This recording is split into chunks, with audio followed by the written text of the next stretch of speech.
Olá pessoal, vou trazer aqui para vocês mais uma modificação que foi feita. Aqui nós colocamos aqui a nossa logo para ficar mais bonito.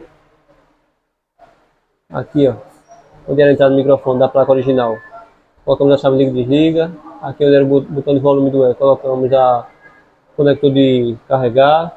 Aqui o marcador de bateria, onde você pode ver o nível. Modificamos de 3.7 para 12 volts. Está muito mais potente do que antes. Legal para você já ver um pouquinho.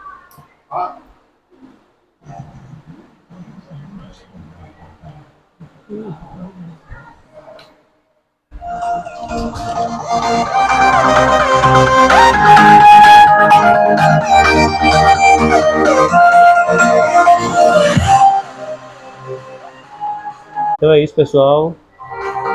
Se vocês quiserem ver o passo a passo de como fazer essa modificação aqui, deixa o like nesse vídeo.